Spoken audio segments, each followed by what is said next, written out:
Micaele, seja bem-vinda. Eu vou ler o currículo da Micaele Saban aqui para vocês. Ela é mestre em psicologia experimental e especialista em análise do comportamento, professora e coordenadora do curso de ACT no Hospital das Clínicas da Faculdade de Medicina da USP, autora do livro Introdução à Terapia de Aceitação e Compromisso e coautora do livro Terapias Comportamentais de Terceira Geração, Terapia Cognitivo-Comportamental, o Tratamento da Dependência Química e as Terapias Cognitivo-Comportamentais, entre outros. Foi presidente e fundadora da Associação Brasileira para a Ciência Comportamental Contextual, a CBS Brasil, e fez parte da diretoria fundadora da Fundação da SBS Mundial, a SBS Foundation. Micaele, é um prazer ter você aqui no nosso evento. Seja muito bem-vinda e a palavra eu passo para você. Muito obrigada, Maria Luísa. Obrigada, Luque, pelo convite. Eu estou muito feliz de estar aqui essa noite com vocês. Boa noite a todos. É um imenso prazer e, em especial, é um imenso prazer vir falar do tema da palestra de hoje, que é não contem para ninguém, mas é o tema que eu mais gosto. Não, estou brincando.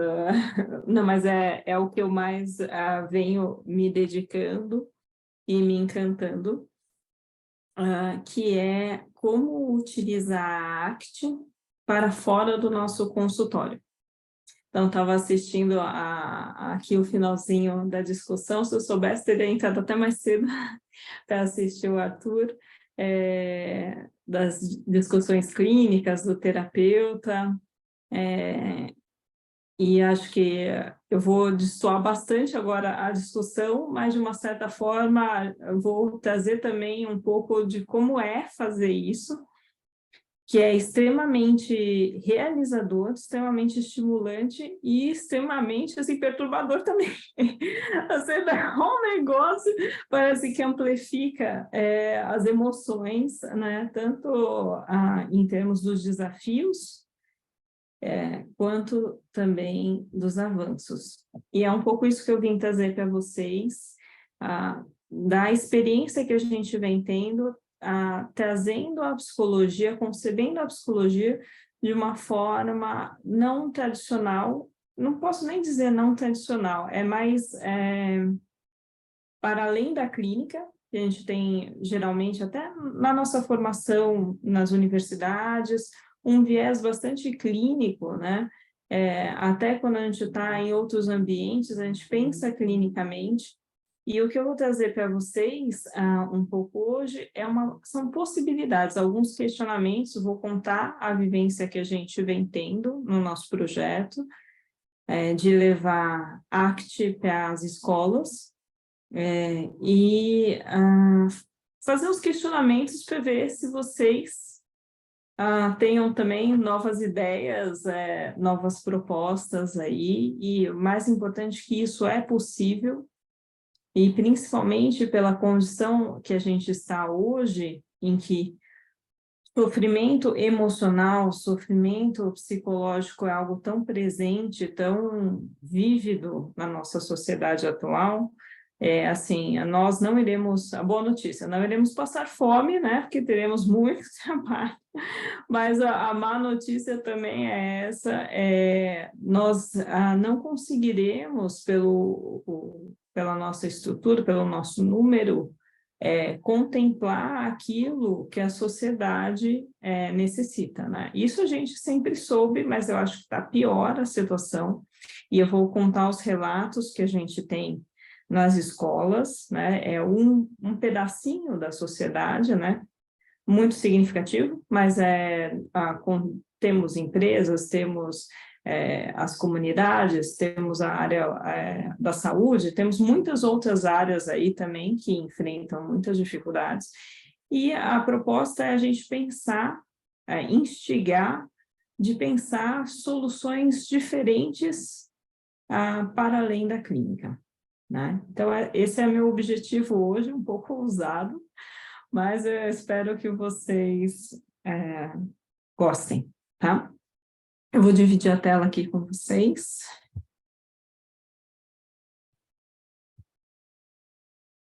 Na apresentação. Então, esse é o nosso projeto. Deixa eu ver se apareceu, né? O módulo apresentação. Foi? Ótimo.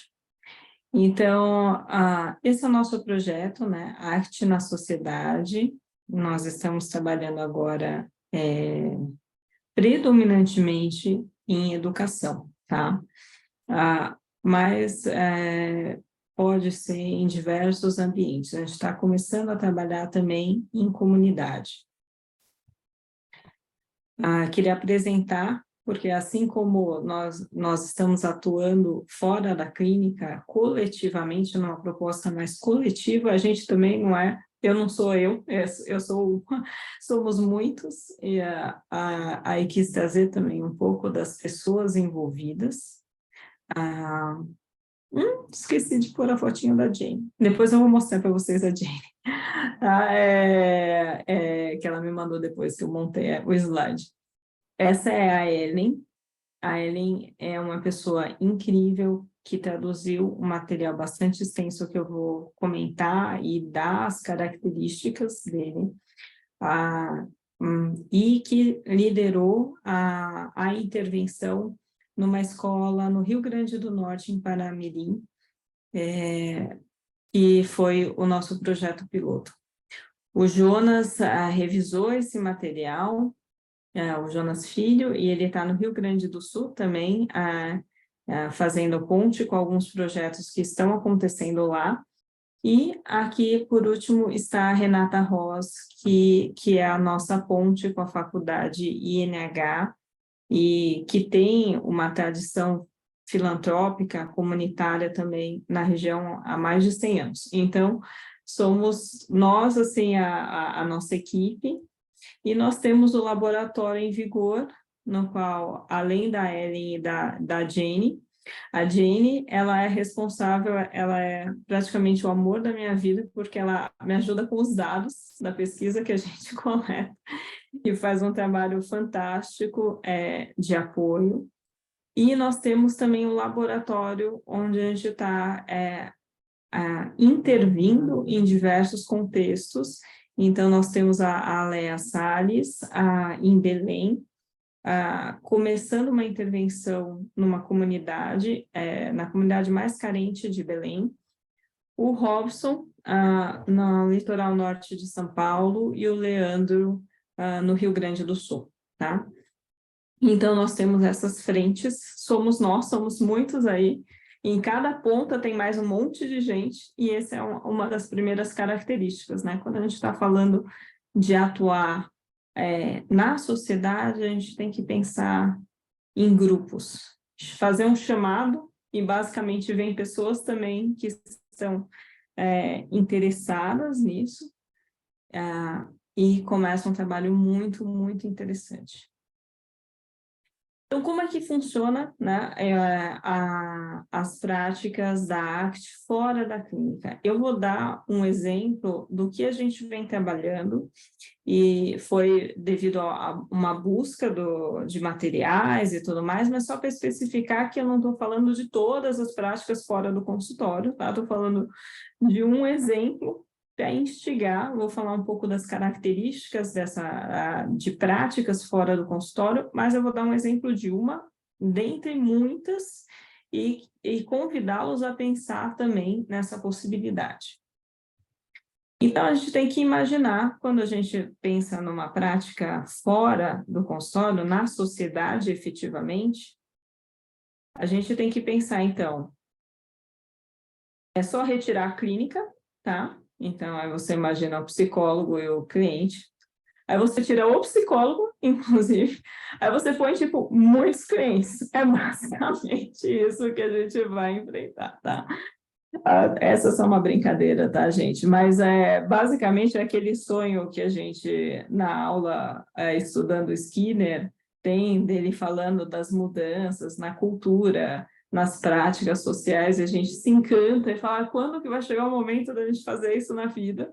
E o que eu venho contar é que é possível a gente sim fazer isso na nossa vida, né? Não é essa ideia de mudar o mundo. Eu sempre lembro também do Luke, o Luke ainda está aí.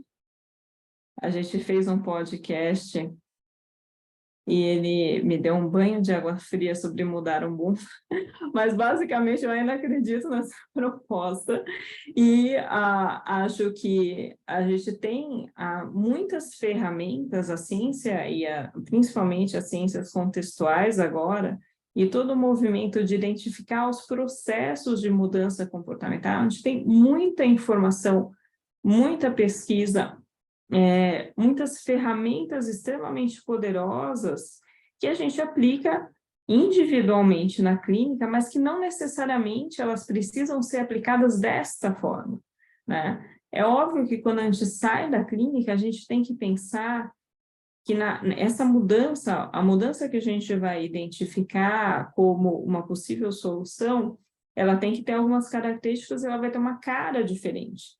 Porém, o processo ele vai estar lá. O processo ele é o mesmo daquele que a gente vê na clínica, né?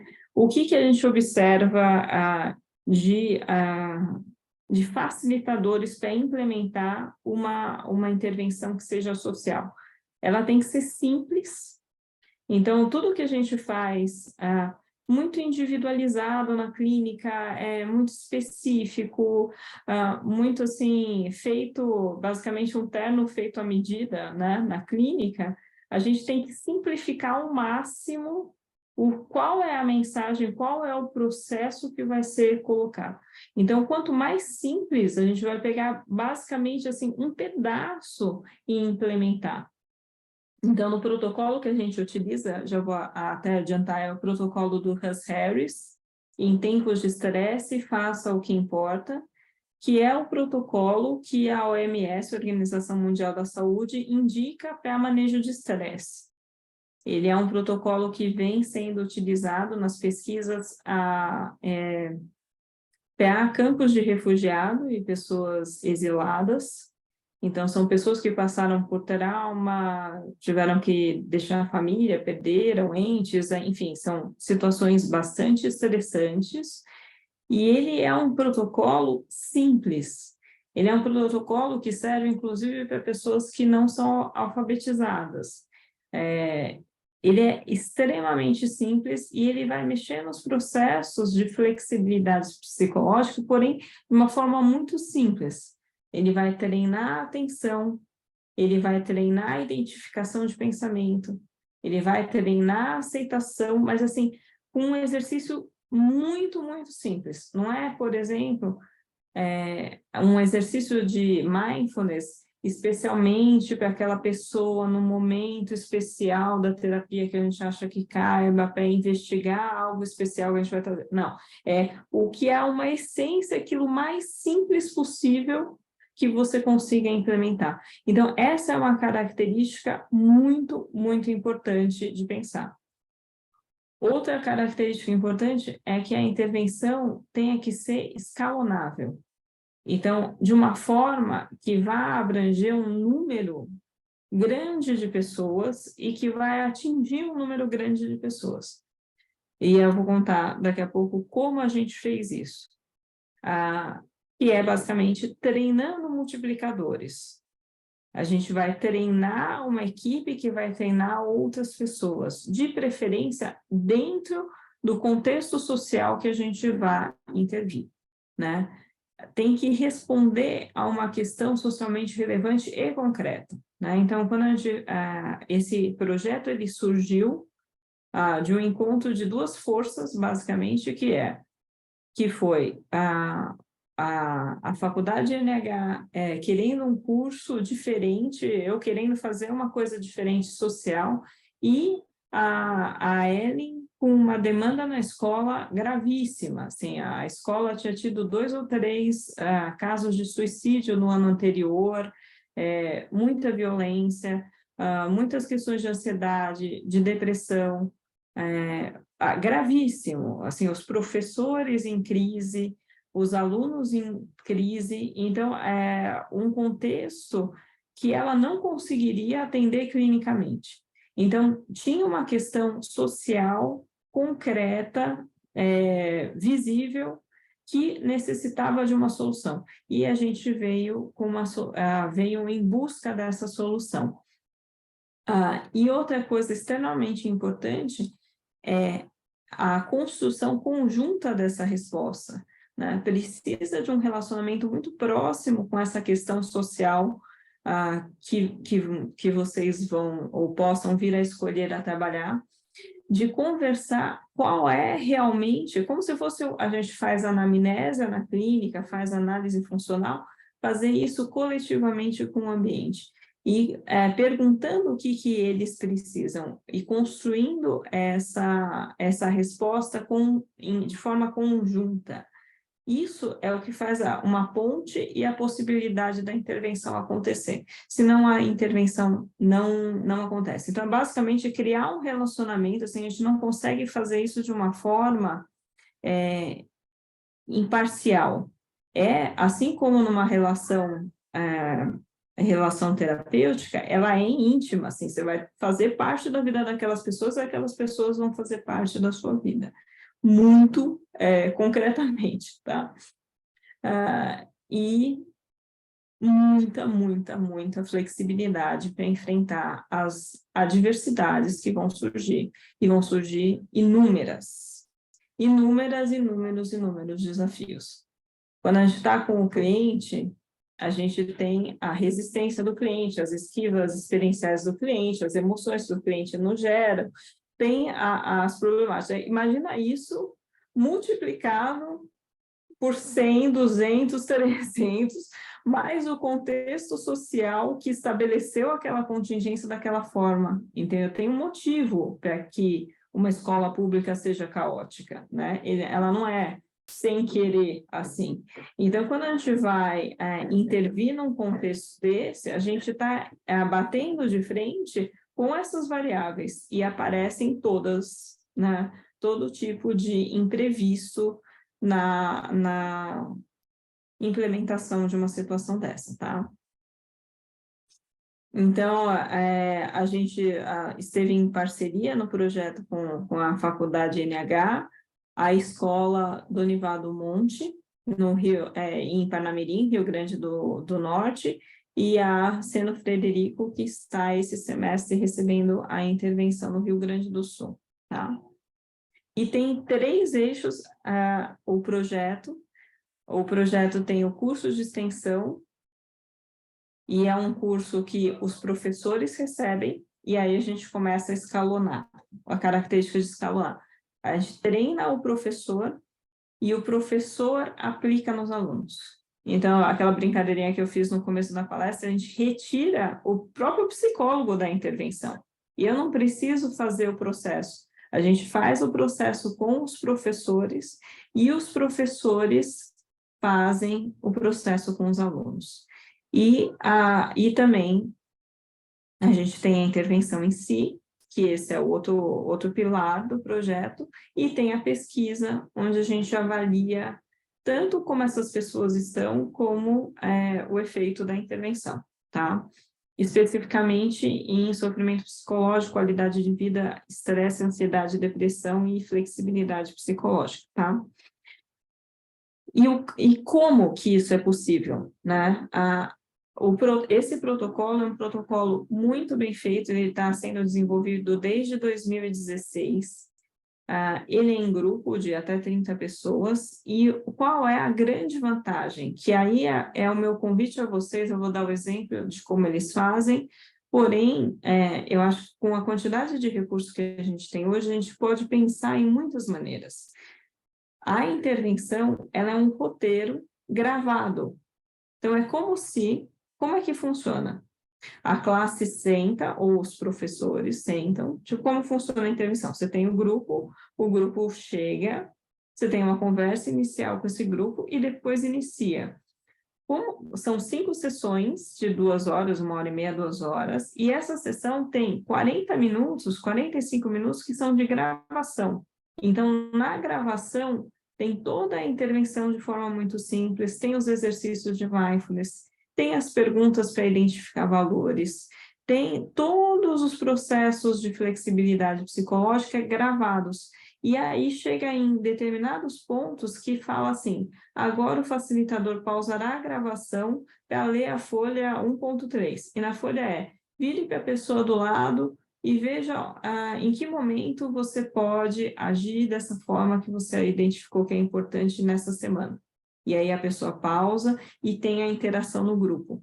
Então, isso que o facilitador faz, a gente faz com os professores e os professores fazem com os alunos, é algo que os professores estão acostumados a fazer, é passar um exercício. Então, não requer uma habilidade, um treinamento clínico como 5 anos de psicologia. Então, a gente consegue, através da tecnologia, através de recursos, sintetizar a intervenção e colocar a intervenção sem que precise do psicólogo.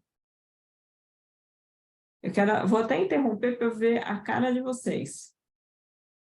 Vocês estão prontos para não precisar existir num papel muito mais estratégico do que um papel presencial. E quem faz esse papel afetivo é o próprio professor. Então, o professor passa por essas 5 sessões, aprende a lidar, aprende a fazer mindfulness, aprende a estar no momento presente, aprende a observar seus pensamentos, aprende a lidar com o estresse, eles já são transformados e eles transformam mais uma camada que são os alunos. E isso muda o relacionamento deles enormemente, entre os professores e com os alunos. Olha que lindo! E ele faz esse papel emocional de vínculo com os alunos, que é o que ele já tem, só que de uma forma cuidadosa. A gente fez e os relatos são muito bonitos deles falando assim, eu reparei como é difícil manter a minha atenção na minha respiração, ou eu conseguir prestar atenção num objeto com curiosidade, e é isso que a gente pede mesmo na aula, que eles prestem atenção, e eu estou aqui mexendo no celular, sabe? Então eles conseguiram se colocar no lugar dos alunos, treinar e conseguiram fazer isso com os alunos, tá? Então, isso é muito, muito interessante. E a gente, então, trabalhou com uns 10 professores, e esses 10 professores trabalharam com 300 alunos. Em um semestre, a gente conseguiu passar por um treinamento 300 pessoas. Então, isso é incrível. E volto a dizer, não é terapia, não é fazer terapia, é um treino de habilidades. Você vai treinar habilidades de direcionar a sua atenção, treinar habilidades de identificar pensamento, treinar habilidades de voltar para o momento presente, treinar habilidades de identificar aquilo que é importante para você, treinar a habilidade de identificar pequenas ações de agir em direção a isso e abrir espaço para a emoção, conseguir sentir sem precisar fazer, reagir a alguma coisa em relação à emoção. É igual à terapia? Não, é totalmente diferente, mas ele é treinado, são vários exercícios, a intervenção ela é muito prática, faz muito mindfulness, muito treino, para anota muitas coisas, anota os valores, anota as ações, faz a ação, vê como é que foi a experiência, e treina uma coisa muito bonita que é como agir com gentileza, porque no momento de estresse, geralmente a gente julga muito os outros, né? E também a gente trata a nós mesmos de uma forma muito hostil. Então, ele ensina, tem uma sessão que é só sobre como agir de forma gentil consigo mesmo e com os outros. E eles treinam isso entre eles. Então, muitos dos relatos, dos depoimentos dos professores e alunos depois do protocolo é como eles começaram a servir de rede de apoio entre eles. Tá? A realidade que a gente viu lá na escola é as situações econômicas e sociais que já eram ruins com a pandemia ficaram muito piores.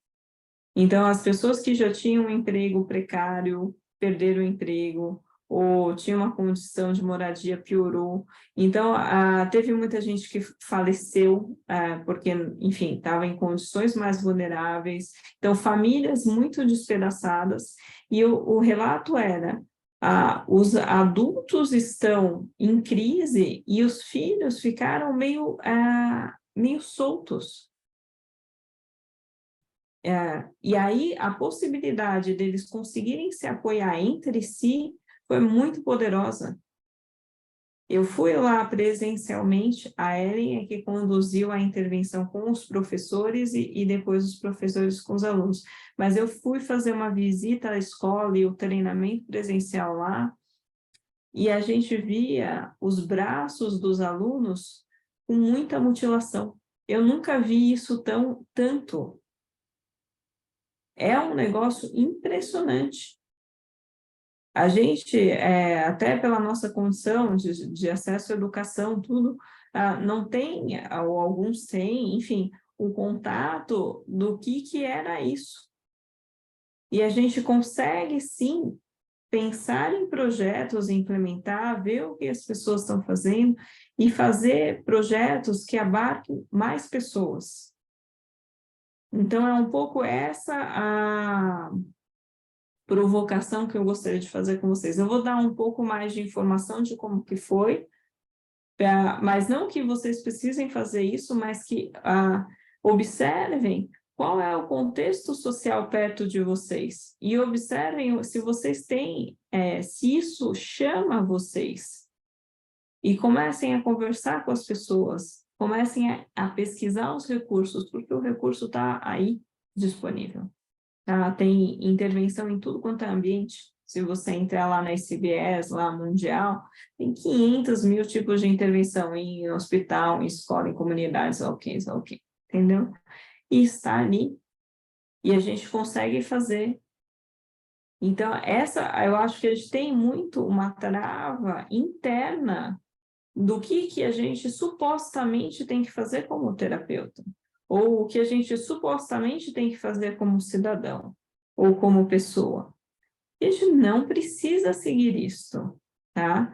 A gente pode se fazer a pergunta, o que está acontecendo lá? Fazer a pergunta no próprio ambiente. E a gente pode pensar numa solução criativa, tá? Eu vou destrinchar só para vocês abrirem, né, essa possibilidade. Deixa eu só ver aqui, apareceu curioso saber como foram as tentativas com as secretarias de educação para abrirem espaço no currículo e na rotina escolar para a implementação desse projeto. Olha, Hermes,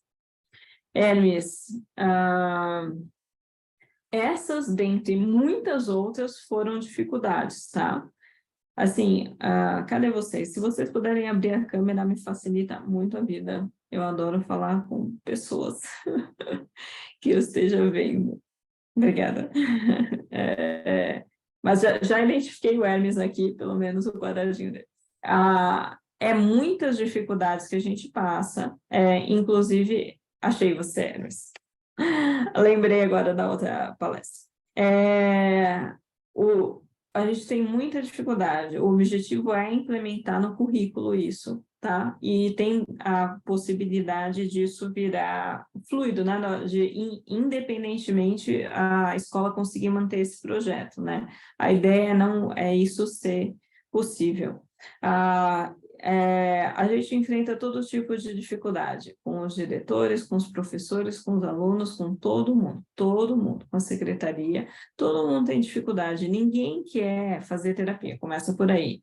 E aí você fala, mas não é isso que eu estou fazendo, não é isso que eu vim fazer, enfim. E eu acho que a melhor forma é fazer.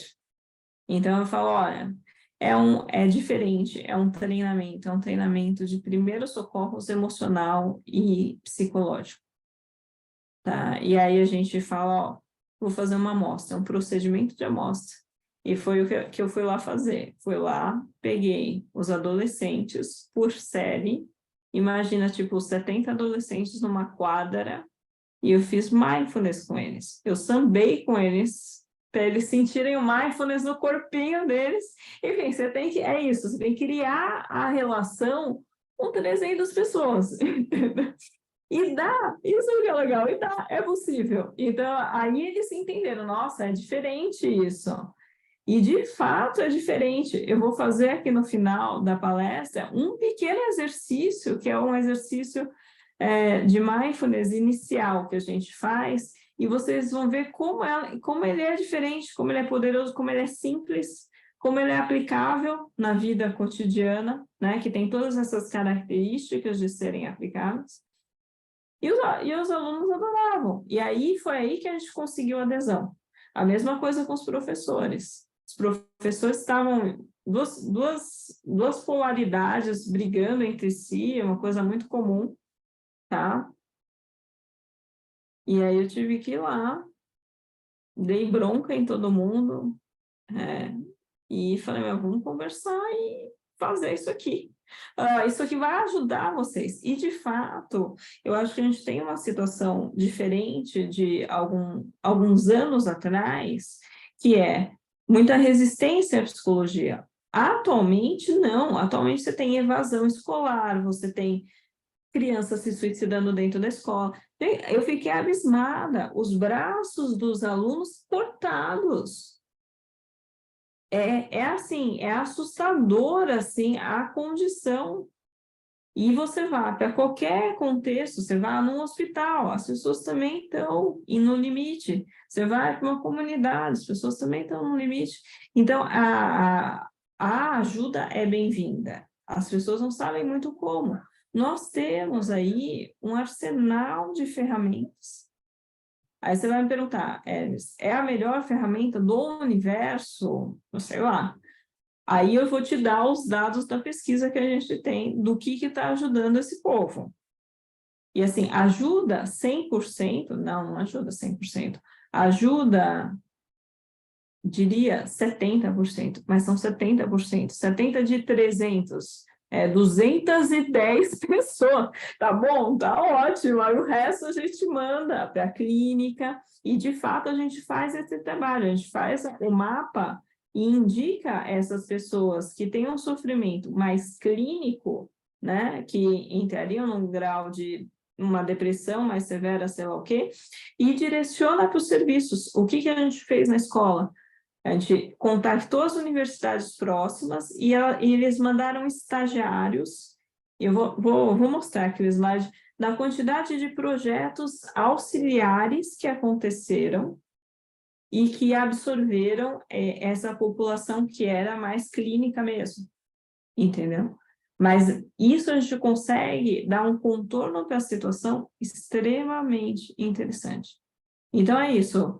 Cheguei, tem todo esse problema, a gente tem que ir resolvendo os problemas e achando na própria comunidade as estratégias. Então, você tinha a faculdade ali do lado, vamos lá, vocês não querem mandar os estagiários aprenderam horrores ali, entendeu? Porque tinha a necessidade, você está aprendendo dentro do ambiente de necessidade, né? Desculpa, me estendi. Vou voltar aqui nos slides só para eu mostrar os dados para vocês.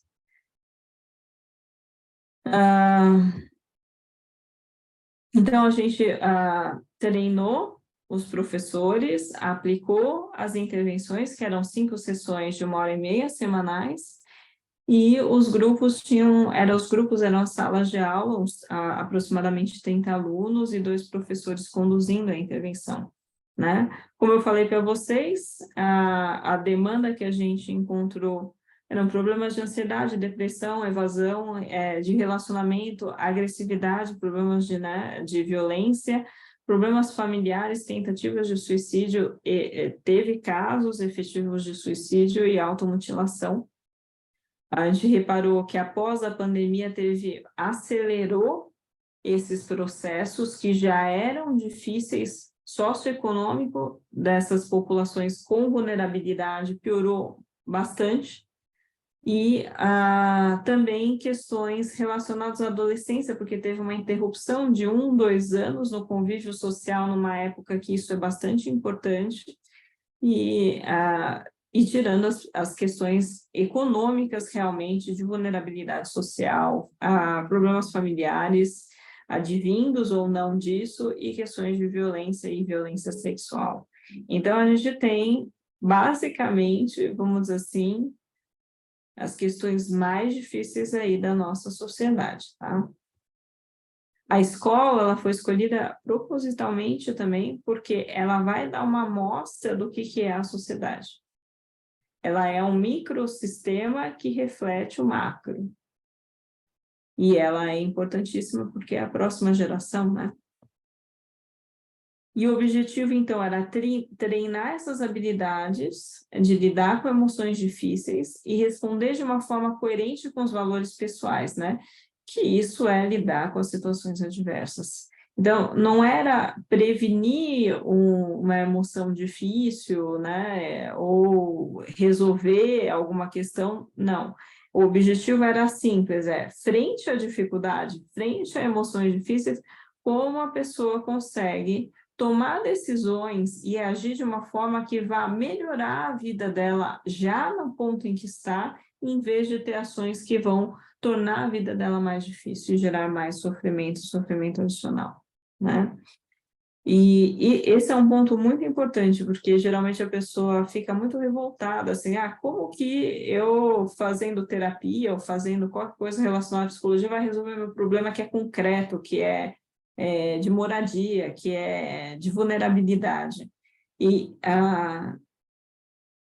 por exemplo, dando um exemplo concreto, todos os exercícios de mindfulness e de focar e de lidar, abrir espaço para emoção e lidar com ansiedade, por exemplo, no terceiro ano foi extremamente interessante e importante para essas crianças passarem no vestibular.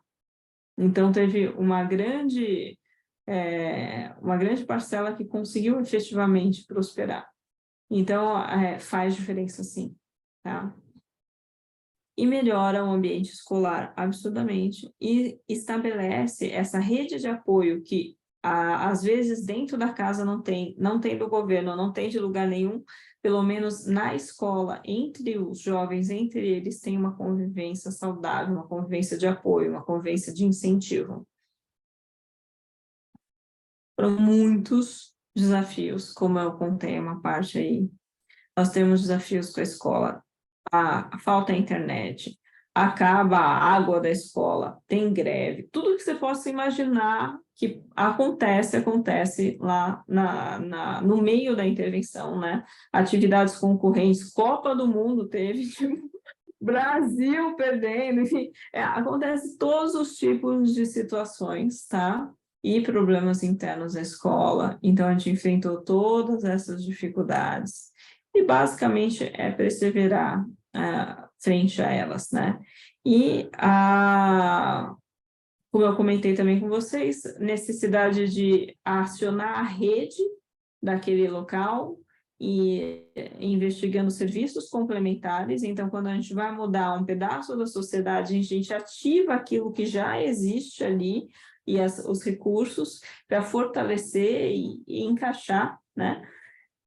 E se prepare para muitas transformações pessoais de quem está fazendo, no meio do professor, do aluno, enfim, de todos os lugares. Eu vou passar um pouquinho aqui da situação pré e pós intervenção, tá? Antes da intervenção e pós. Uma das perguntas, né, dos questionários, a gente usou 4 questionários, o RUCOL, o DAS, a 21, o OK 45.2 e o AAQ 2. Que é basicamente medindo qualidade de vida, sofrimento psicológico, estresse, ansiedade, depressão e flexibilidade psicológica. Eu vou trazer alguns pontos, a gente ainda está coletando dado de 6 meses depois, que segundo a literatura é o que apresenta maiores diferenças, tá? Mas olha só que interessante. Tem uma pergunta que pergunta literalmente, eu tenho pensamentos sobre acabar com a minha vida, se isso nunca, raramente, às vezes, frequentemente ou sempre, baseados nas 2 últimas semanas, tá? Antes, a gente tem aqui, ó, uma situação dessa população de sempre, frequentemente, às vezes, contemplar quase 50% aqui, ó, da população. A gente tem 2/3 que tem pensamentos às vezes, frequentemente e sempre sobre se matar, tá? Era essa condição que a gente encontrou. O sempre desaparece e a gente tem aqui frequentemente, às vezes, cai para 21,8, tá? Foram raríssimos os casos que mantiveram no sempre. Raríssimos, assim, bem poucos. A gente ainda está analisando os dados, porém, minuciosamente, mas a gente vê que o perfil dessas crianças que pensavam nisso constantemente caiu drasticamente.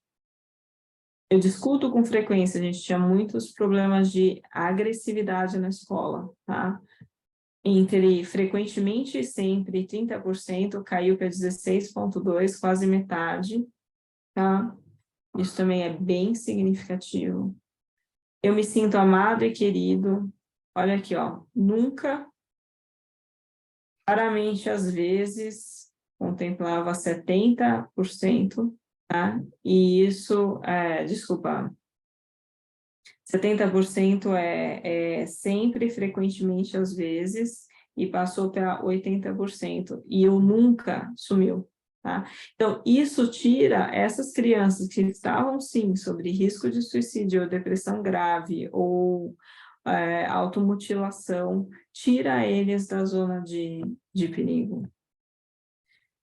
Eu tenho muitos desentendimentos no trabalho e na escola também, quase 50% antes, sendo sempre, frequentemente, às vezes, e isso cai para 16% e some o sempre. Senti que não tinha valor como pessoa. Tem várias perguntas sobre sentir que a vida tem sentido, se tem valor como pessoa, que a vida da pessoa vale alguma coisa. Tem várias perguntas a respeito disso, tá? E o que eu fiquei muito chocada tem na amostra, né, tem pessoas que têm problemas com drogas, problemas com ansiedade, com depressão. O que tem de comum é o valor, e até no discurso deles, o valor que eles sentem que eles têm como pessoa, que eu acho que é bem característico da situação de vulnerabilidade social. Eu acho que a sociedade, não dando condições para essas pessoas, manda uma mensagem de que eles não têm valor como pessoa. E aí você conhece os jovens e vê que, tipo, aplicou-se muito na maior parte do tempo e aplicou-se em grau considerável na maior parte do tempo. Metade acha que não tem valor como pessoa. Tipo, isso é muito drástico. O que essa pessoa faz, o que ela acredita que ela é capaz, o que ela acredita que é capaz para manter a família, os relacionamentos, ter relacionamentos bons, se ela acredita que ela não tem valor como pessoa. Isso é muito drástico e isso é muito presente. É impressionante. E cai para aí cerca de 40%, porém, né, diminuindo o maior parte do tempo para 22. Então, isso é muito, muito, muito presente, tá? Aqui a gente, ó eu aqui com 70 jovens, tá?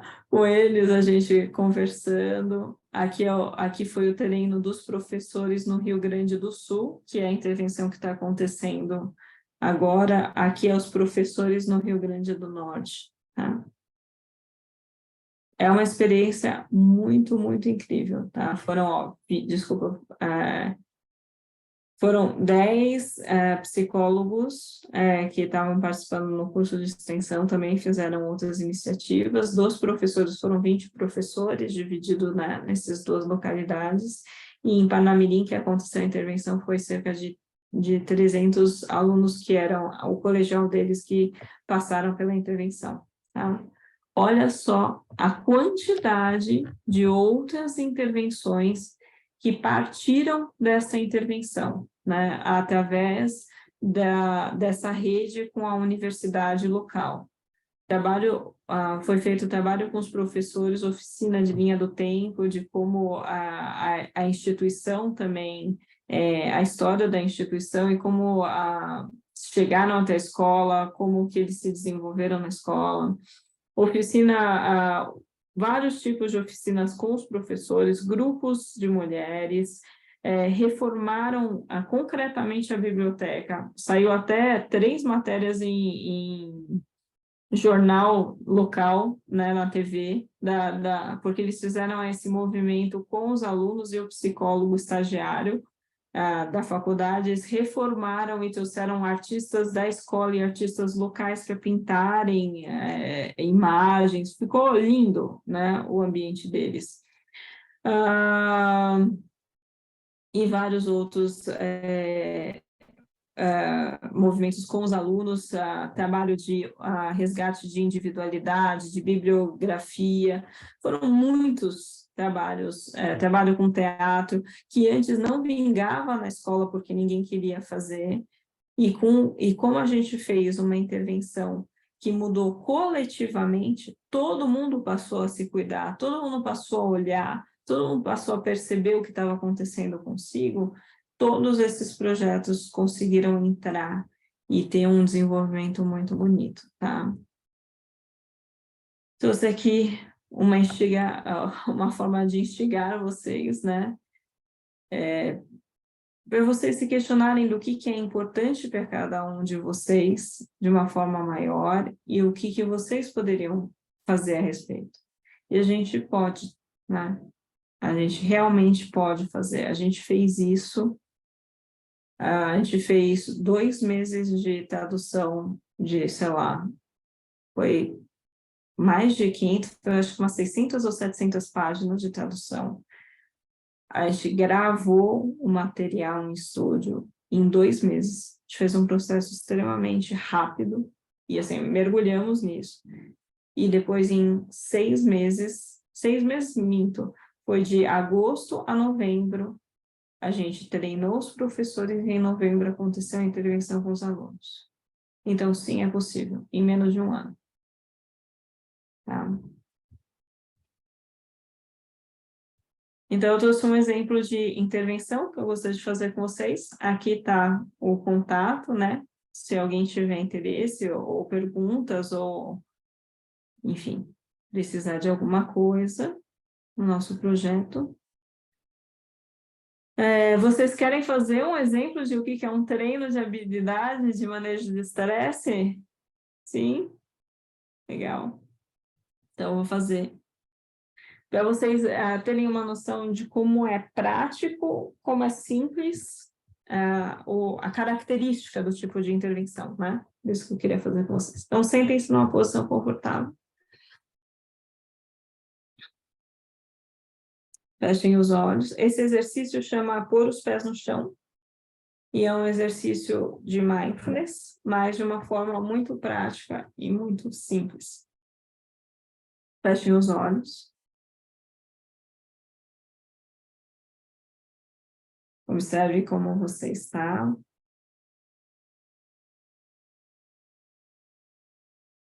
Veja que pensamentos estão presentes.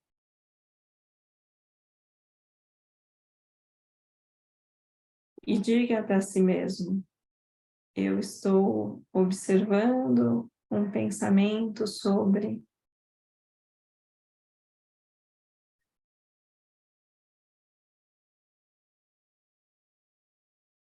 Observe os seus sentimentos.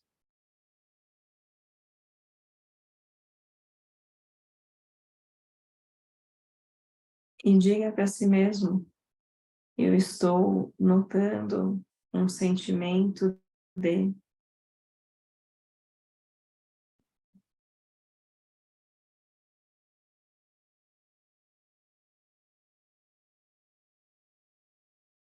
E agora desacelere, vá anotando o seu corpo, a sua respiração.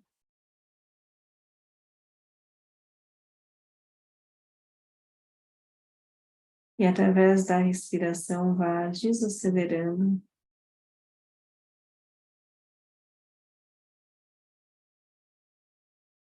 E ao soltar o ar, conte até 3 com os pulmões vazios. E inspire novamente.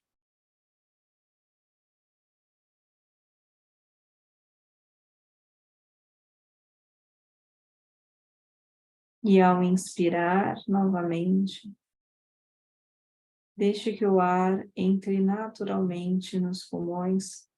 Não faça uma respiração rápida, deixa que ele vá naturalmente preenchendo seus pulmões.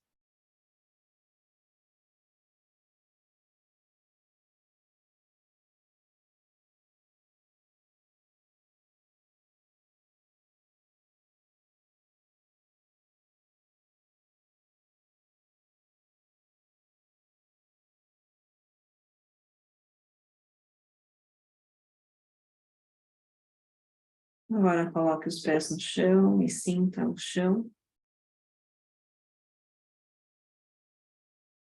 Pressione uma mão contra a outra. Abra os olhos, caso você tenha fechado, e olhe à sua volta. Olhe o local em que você está e veja 5 coisas que você consegue enxergar agora.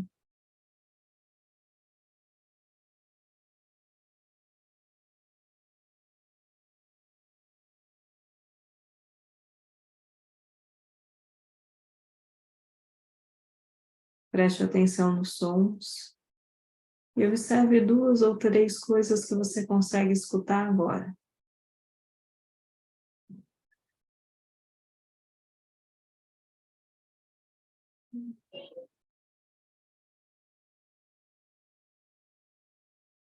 Encoste em alguma coisa perto de você e note a textura.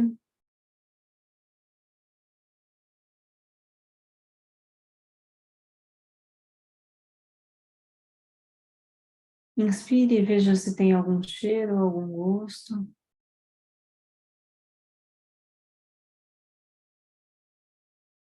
E se alongue. Estique as costas.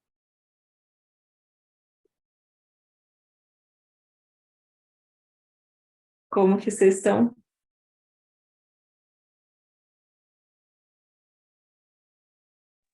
Bem relaxado agora. Oi, né? Percebi que estava tensa.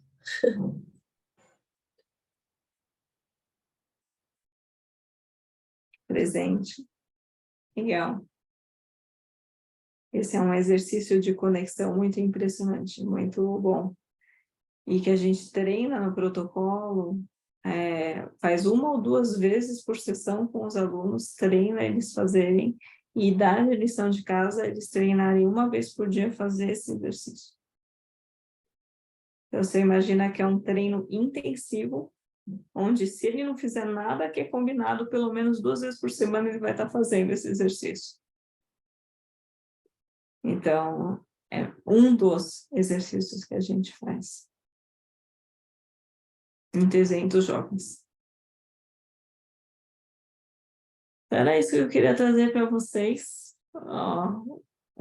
Uma injeção de empolgação aí para vocês saírem da clínica. Assim, também saírem, né? Fiquem na clínica, eu também atuo na clínica, também adoro a clínica, não é essa questão. Mas era isso que eu queria trazer para vocês, espero que tenha contribuído. Nossa, Sabrina, eu tô apaixonada. Quando eu fiz estágio, né, os 2 últimos estágios finais na clínica, eu também tive o privilégio de fazer na escola, né, que eu fiz licenciatura em psicologia.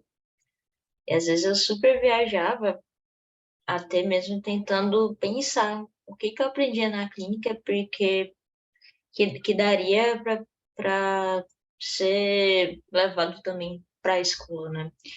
Eu fiz estágio em uma escola pública integral, né? Os alunos ficavam lá de 7 às 17.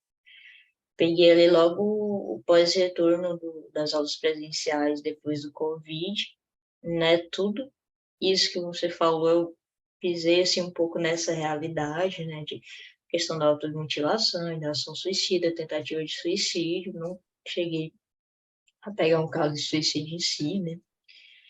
E foi uma vivência assim, bem sofrida enquanto profissional, enquanto pessoa, porque a coisa mais eminente, assim, na minha experiência, foi a impotência, né? Por N fatores, principalmente a questão da, como alguém tinha perguntado, né, sobre as tratativas com a Secretaria de Educação para abrir o espaço, né? A gente era um grupo, né, de estagiários da licenciatura e da psicologia escolar, todos juntos, e a gente não teve tanto espaço assim, junto com a escola e com a secretaria para conseguir atuar em si, né? A gente coletou bastante informação, fizemos alguns projetos, né? Mas a gente não tinha espaço propriamente dito, né? A gente até tentou acessar os professores, até conseguimos alguns, né? Mas era aquela realidade, assim, novo ensino médio chegando, professor super acumulado, né? Alguns iam para a sala do professor no momento do intervalo, o que eles faziam era botar um colchonetezinho para ir dormir, sabe? Então, Uhum. para e pensa, como que eu vou acordar um professor para, sei lá, ensinar uma prática de mindfulness para ele, sendo que o que ele quer é simplesmente dormir, porque ele tem aula daqui a pouquinho e tá ali das 7 até as 17, né? É Então, exatamente isso, Vitória. É exatamente isso. uhum, Eu trabalhando com a diretora online, a diretora me abria a câmera, ela estava com um neném de meses no colo, eu falava, mas era isso. Mas a mulher estava lá porque ela estava com um abacaxizão, entendeu? E a gente acordou a galera lá e fez. Então, assim, é, é exatamente isso. A gente se sente impotente, muito impotente.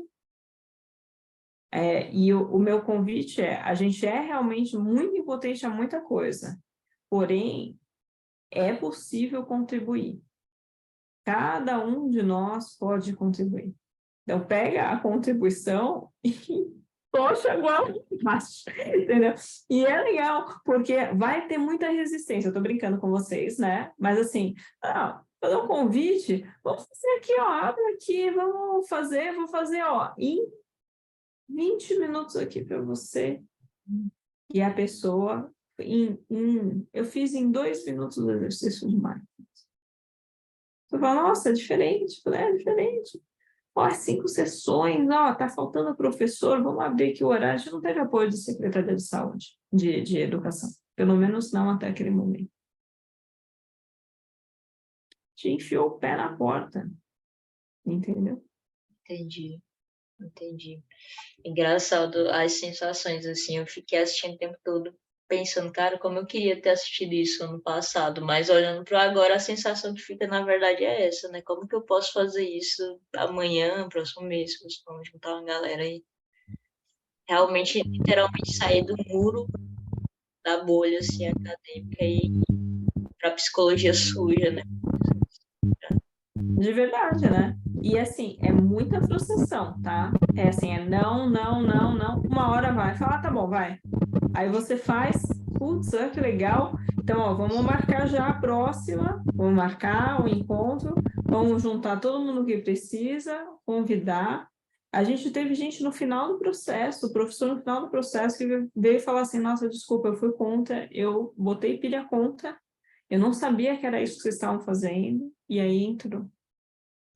Bacana. A No gente, final, perdão, pode continuar. não, é só isso, é tipo, é muita resistência, entendeu?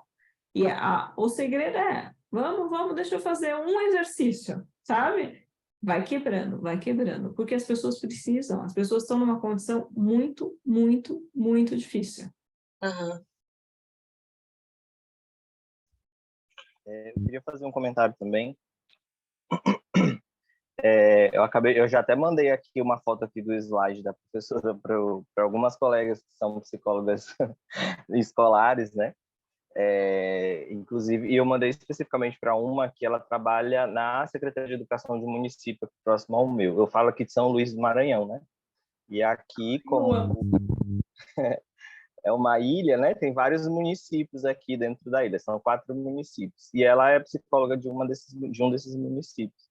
E aí outra colega já se manifestou aqui no nosso grupo da clínica que também trabalha, só que em escola privada também tem interesse. E, assim, essa pauta também eu me identifico muito, já me identifiquei com a palestra anterior, agora mais essa, porque além de psicólogo, também sou professor e da rede pública. Então, essas dificuldades, eu perguntei como foram as tratativas, né, com as secretarias de educação, porque eu sei como elas são muito mais burocráticas do que, enfim, elas não buscam eficiência, elas buscam muito mais burocracia e números, né, do que de fato eficiência, do que de fato resultados que sejam impactantes para a vida das pessoas no geral, pelo menos a realidade que eu vivo aqui. Trabalhando para 2 prefeituras, inclusive a da capital e de outro município aqui próximo. Assim, trazer essas experiências, como ela trouxe para a gente aqui nesse treino rápido, é muito curioso e até difícil conseguir imaginar como isso pode ser aplicável dentro da escola pública. Porque aquela tua fala, quando tu disse assim, a escola pública não é um caos, ela tem um porquê ser um caos. E, de fato, tem um porquê ser um caos. Ela não é um caos por acaso. É algo tramado, parece sim, porque não é possível que todos os lugares sejam um caos assim aleatório, né? Parece que é algo tramado para ser um caos. E justamente quando eu imagino assim, como seria alguma intervenção com um grupo tão grande de alunos, porque geralmente as escolas são superlotadas, como é que seria uma intervenção que pudesse alcançar esses professores que estão vivendo situações já limítrofes de estresse? Eu participei recentemente de uma pesquisa de uma amiga minha, da dissertação do mestrado dela, que era sobre burnout em professores da rede pública municipal de São Luís, e, tipo assim, quase todos apresentavam quadros de burnout, e eu. Inclusive eu, dentro da pesquisa que ela fez, né? Então, como trazer esses projetos para dentro da escola é difícil porque sofre embargos muito grandes das secretarias e das direções das escolas, que priorizam um currículo acima de qualquer coisa, não sabendo de fato qual talvez seja o objetivo do currículo na vida da pessoa, né? E como, de fato, administrar essas dinâmicas, né? Delas, de fato, acontecerem, em que momento elas vão acontecer dentro da escola, como podem. O que eu achei interessante nesse teu projeto que são só 5 encontros. Então, às vezes, você consegue resolver ela administrativamente com a própria instituição, não precisa você ter acessar a própria Secretaria de Educação para você poder começar a implementar. Às vezes é de um desespero coletivo daquele grupo, né? Que está lá, não, a gente precisa fazer alguma coisa, porque a gente já clamou por ajuda aqui de várias pessoas, várias entidades, e ninguém estendeu a mão. Então, se aparece um projeto como esse, para que as pessoas tenham essa autonomia de implementar, né? Nossa, é um salvador da pátria, né? Porque, assim como a Vitória estava falando aí sobre os percalços que ela identificou nesse estágio dela, eu já estou identificando isso já tem um tempo, né?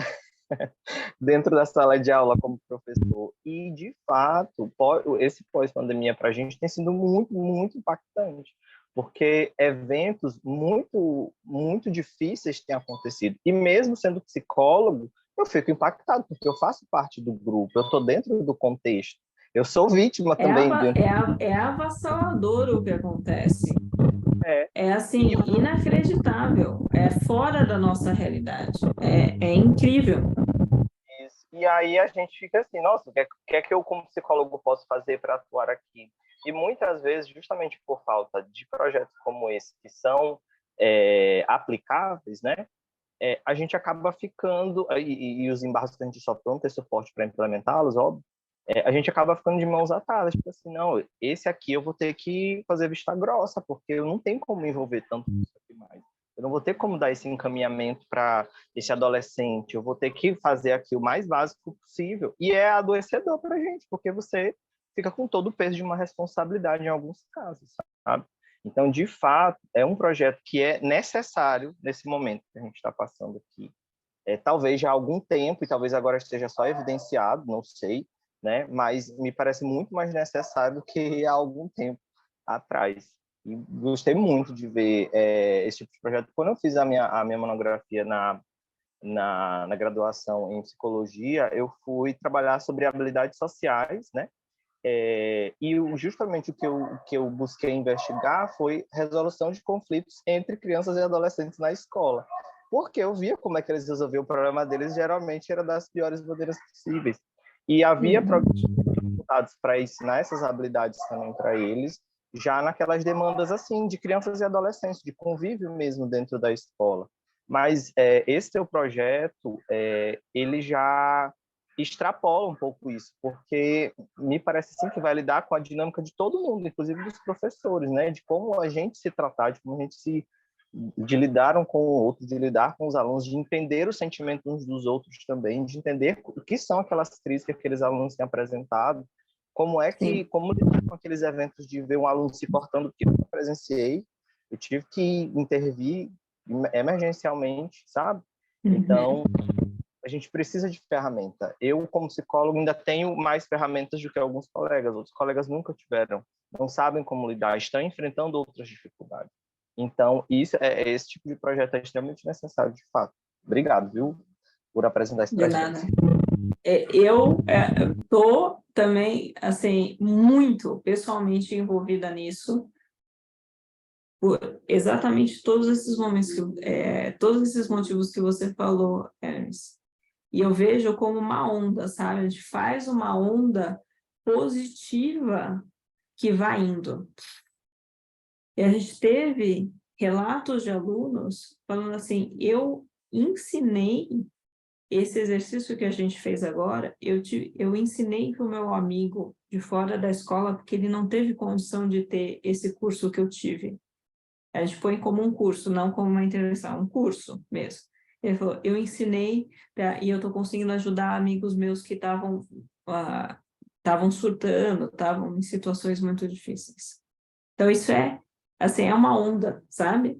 A gente precisa extrapolar os limites que culturalmente nos colocam de impeditivos, secretaria, espaços, tal que, tem que ser breve, vamos fazer breve, tem que ser em massa, vamos fazer em massa.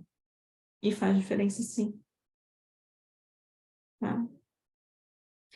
Desculpa, eu estou vendo o tempo aqui, mas eu fico muito feliz de ter encontrado pessoas também que entendem exatamente o que eu falo, porque eu não entendia antes, eu não tinha um vislumbre até eu ver fisicamente, né, a situação, e foi bastante impactante, assim, foi bastante comovente para mim ver. Então, fico feliz de ter essa interlocução com vocês aqui. Sabá, como que tá o seu tempo? A gente tem 2 perguntas no chat que ainda não foram respondidas. A gente Desculpa. quer responder. Posso falar. Se as famílias foram inseridas de alguma forma no treinamento e como que foi o engajamento dos professores, dos alunos. Aliás, os professores tiveram dificuldade no engajamento dos alunos, né? A gente não incluiu a família, mas seria ótimo incluir num próximo passo. Teve famílias perguntando, e a nossa vez? Tipo, vai ser os professores, os alunos, e a nossa vez. Então, acho que é uma continuidade. A ideia, a gente está focando no jovem, no sentido dos professores de jovens para implementar no currículo de projetos de vida, para que ele entre, né, nessa disciplina da própria escola, que não interfira na dinâmica, né, que tenha menos desafios em termos de custo de resposta aí das pessoas envolvidas. Em questão de adesão, assim, a primeira sessão é um caos. Os alunos mexem no celular, ria, você fala, sente o cheiro, todo mundo ri. Eu não sabia que a instrução inspire e sinta o cheiro, parece que tem uma conotação muito sexual, sei lá, não sei o que acontece, entendeu? Os jovens estão assim, tipo, não estou entendendo, mas tudo bem. Assim, eles têm muita agitação, assim, né? E da metade para o final da primeira sessão parece que engata. Então, é necessário fazer esse procedimento de prompt mesmo, assim, de você fazer uma intervenção breve, Para eles entenderem que, nossa, vai acontecer uma coisa estranha, sabe? Tipo, ó, fiz um exercício que de repente eu fiquei calmo, sabe? Tipo, beleza, vai, vamos tentar. E aí você compra a primeira sessão, vai, vamos dizer assim, com essa pequena intervenção. Aí, quando eles fizeram, depois do final da primeira intervenção, é que adere, né? Eu fazendo lá com a turma, uns 70 alunos lá no primeiro, segundo ano, a gente sambou, a gente fez um monte de coisa lá, e alguns não param de falar, eu tenho que chegar lá, encostar na mão da pessoa, falar, meu filho, vem cá. Tipo, você vai ficar do meu ladinho, assim. E você precisa, né, literalmente se envolver. Mas aí, na hora que eu fiz um exercício de prestar atenção no corpo, né, se mexendo, depois um exercício desses de pôr os pés no chão, e depois eu fiz um exercício de gentileza consigo mesmo. E aí, um caos, tudo, até o exercício de gentileza consigo... desculpa, não foi do pôr os pés no chão, foi mindfulness eating, comendo um chocolate, prestar atenção com curiosidade. Aí eu trouxe um chocolatinho para cada um, tal. Aí o de autogentileza foi de encostar, pensar num momento difícil e encostar e sei lá o quê. E nesse que era mais caracteristicamente o mindfulness, assim, do que a gente concebe, aí você via esses adolescentes, assim, deitados no chão da quadra, parecia que tinha morrido, sabe? Aí falava assim depois no final, eu falava, ó, quem quiser pode continuar de olho fechado, quem quiser pode abrir os olhos e conversar em grupos. Tinha gente que só levantou lá quando terminou a atividade inteira. Os que mais falavam, sabe, mais agitado, mais transgressor ali, depois dessa atividade, eles estavam profundamente conectados ali. Aí você fala, meu, foi uma intervenção de meia hora, sabe? Brincando com eles. E aí a gente consegue. Mas tem que fazer, entendeu? Não, explicar, não dá para explicar. A gente propõe processo, né? Tem vivência, a prática experiencial mesmo.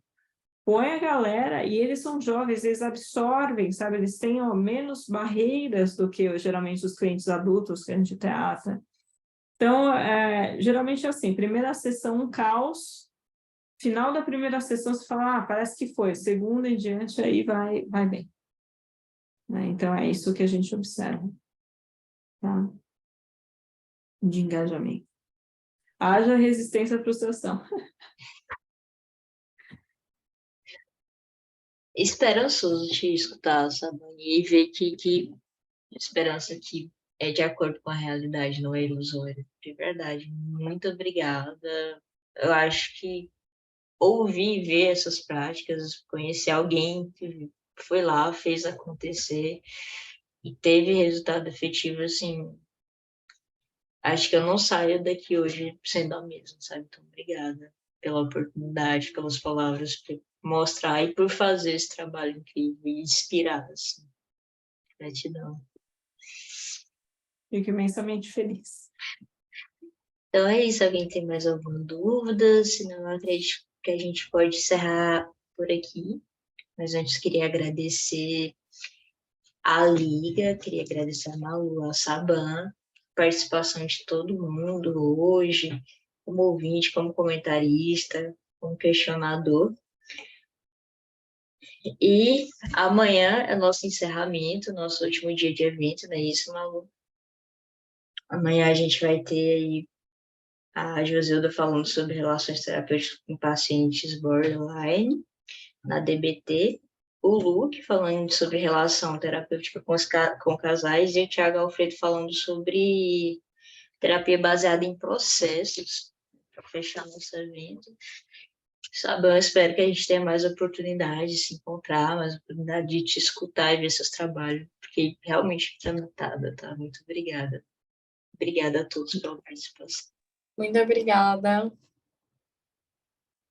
Obrigada pela noite aqui juntos. Valeu, tchau, tchau, pessoal. Boa noite.